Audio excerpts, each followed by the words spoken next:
नमस्कार, आप देख रहे हैं सी न्यूज़ 12। तो मैं हूं ऋषभ सक्सेना। धुले जिले में अहम माने जाने वाले और पहली बार हो रहे पिंपली नगर म्युनिसिपल काउंसिल चुनावों के मौके पर deputy chief minister Eknath Shinde ने पिंपलनेर में पब्लिक मीटिंग की और जिसमें बड़ी संख्या में प्यारी बहनों ने हिस्सा लिया। शिंदे ने अहिरानी भाषा में शुभकामनाएं देते हुए लड़की बहन योजना और कुटुंब सुरक्षा योजना के तहत किए गए विकास कार्यों का विवरण साझा किया और विपक्ष की आलोचनाओं पर तंज कसा। उन्होंने पहले विधानसभा में किए गए विकास कार्यों और मुख्यमंत्री राहत कोष किसान पैकेज, पिंपलनेर सटाला में जल, कंक्रीट और आवासीय फंड जैसी योजनाओं का जिक्र करते हुए जनता से शिवसेना शिंदे गुट के उम्मीदवारों को चुनने की अपील की। साथ ही डोंगराले गांव में हुई भयानक घटना का जिक्र करते हुए दोषियों को फास्ट ट्रैक कोर्ट में फांसी दिलाने का आश्वासन दिया। आपको बता दें कि पिंपलनेर म्युनिसिपल काउंसिल के 20 सीटों के लिए कुल 74 उम्मीदवार मैदान में हैं, जिनमें बीजेपी, कांग्रेस, एनसीपी, अजीत पवार गुट, शिवसेना और 22 इंडिपेंडेंट उम्मीदवार शामिल हैं। सभी पार्टी पहली बार बन रही म्युनिसिपल काउंसिल में अपनी ताकत दिखाने का प्रयास कर रही हैं। शेतकऱ्यांसाठी प्रधानमंत्री महोदयांनी शेतकरी सन्मान योजना काढली। आपणही शेतकरी सन्मान शेतकरी सन्मान योजना मी मुख्यमंत्री असताना काढली। 6,000 रुपये शेतकऱ्याच्या खात्यात आपण दरवर्षी भरतो। पीक विमा योजना असेल, अशा अनेक योजना आपण शेतकऱ्यांसाठी केल्या। शेतकरी देखील संकटात आहे अतिवृष्टीमुळे। त्याला देखील आपल्या सरकारने महायुतीने 32,000 कोटीचं पॅकेज जाहीर केलं, त्याला वाऱ्यावर सोडणार नाही। शेतकरी आपला मायबाप आहे, अन्नदाता आहे, त्याला कुठल्याही परिस्थितीमध्ये वाऱ्यावर सोडण्याचं काम आम्ही करणार नाही, हा देखील शब्द मी आपल्याला देतो। खरं म्हणजे या ठिकाणी अनेक योजना केलेल्या आहेत। ते योजना सांगायला मी गेलो तर दिवस पुरणार नाही आणि म्हणून काही लोक या ठिकाणी कुठल्याही पक्षात जाऊ दे पण सत्ता आपल्या घरात असू दे, अशा प्रकारचं जी वृत्ती आहे, गिरे तो भी टांग ऊपर वाली जी बात आहे, त्याला तुम्ही कायमचा धडा शिकवायचा आहे। शिकवणार ना? तुम्ही विकासाला मत देणार ना? मंजुळाताईंनी काम केलेला मत लोक काम स्वीकारणार ना? एकदम हळू आवाज काय येतोय? दिलं पाहिजे। मी हेही सांगतो की मी मुख्यमंत्री होतो, उपमुख्यमंत्री आहे, नगर विकास मंत्री आहे, माझ्याकडे अनेक मंत्रालयांचा कारभार मी केला। पद येतात, पद जातात, पुन्हा येतात, सत्ता येते, सत्ता जाते। बाळासाहेब सांगायचे सगळं होतं, पण सत्ता येते, सत्ता जाते, नाव गेलं तर परत येत नाही आणि म्हणून नाव जपलं पाहिजे। आणि म्हणून मला सगळ्या पदांपेक्षा मोठं पद कुठलं आहे तर माझ्या लाडक्या बहिणींचा लाडका भाऊ ही मिळालेली ओळख सगळ्यात मोठी आहे माझ्यासाठी, सगळ्यात मोठी आहे।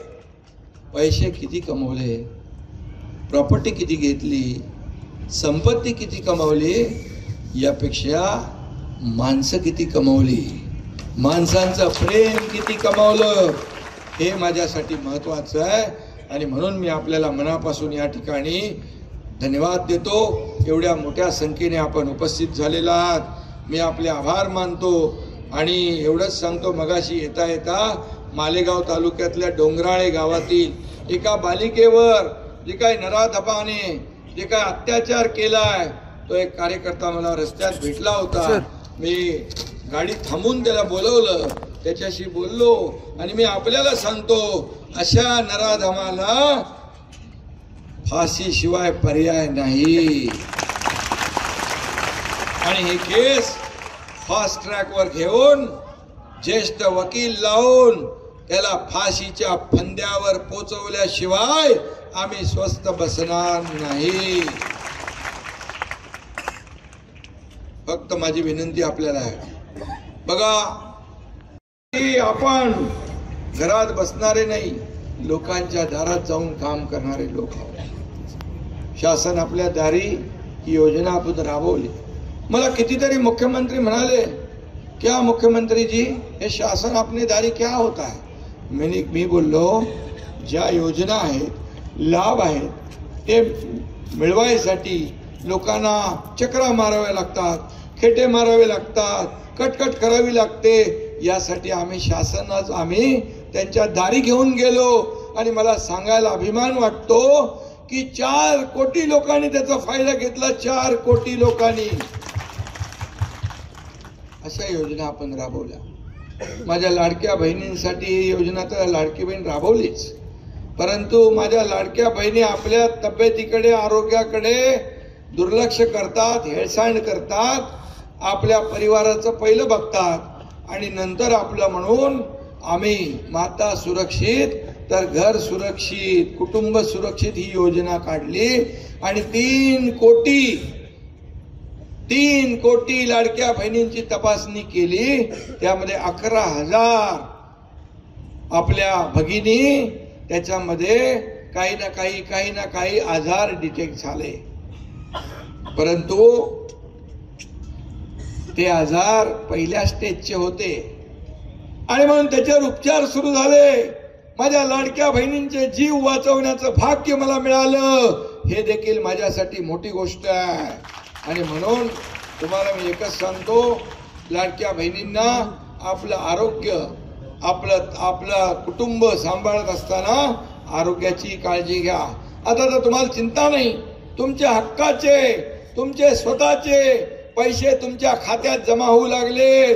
आता तुमच्या सहीशिवाय ते कोणी काढू शकत नाही, अशा प्रकारचं काम आपण करून ठेवलेलं आहे। आणि म्हणून माझ्या लाडक्या भावाने मी सांगतो की आता लाडक्या बहिणींचा डिमांड थोडा वाढलेला आहे। लाडके भाऊ पण माझे सगळे खंदे समर्थक आहेत, प्रमुख आहेत, पण आता फार मोठा बदल या ठिकाणी झालेला आहे। आणि म्हणून मी आपल्याला एवढंच जाता सांगतो की मी दिलेला शब्द पाळतो। दिलेला शब्द पाळणारा हा तुमचा एकनाथ शिंदे आहे। आणि म्हणूनच तुम्ही आपल्या मंजुळा ताईला 2 वेळा आमदार बनवलं, त्यासाठी देखील तुमचं मी मनापासून अभिनंदन करतो, मनापासून आपल्याला शुभेच्छा देतो। आणि यापुढे देखील जी काय प्रगती करायची आहे ती प्रगती शिवसेनेच्या माध्यमातून आपल्याला करायची आहे।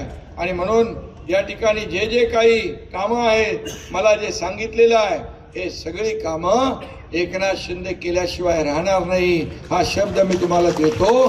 पण 2 तारखेपर्यंत मात्र आपण डोळ्यात तेल घालून काम करायचं आहे। माझ्या सर्व शिवसैनिकांना, कार्यकर्त्यांना, सगळ्यांना माझ्या सूचना आहे, विनंती आहे। एकनाथ शिंदे मुख्यमंत्री होता तेव्हाही कार्यकर्ता बनून काम केलं, उपमुख्यमंत्री म्हणून आताही कार्यकर्ता म्हणून काम करतोय, उद्याही कार्यकर्ता म्हणूनच काम करणार आहे। आणि म्हणून तुम्ही देखील एकनाथ शिंदे बनून काम करा अशी विनंती आपल्याला करतो, कारण कार्यकर्ता महत्वाचा आहे। कार्यकर्ताच निवडणुका जिंकून देत असतो। आता ही निवडणूक नेत्याची नाही, पदाधिकाऱ्याची नहीं, ही निवडणूक कार्यकर्ते। धुले से सी न्यूज संवाददाता नीलेश की खास रिपोर्ट। फिलहाल के लिए इस खबर में इतना ही। देश और दुनिया की तमाम खबरों के लिए आप देखते रहिए सी न्यूज भारत।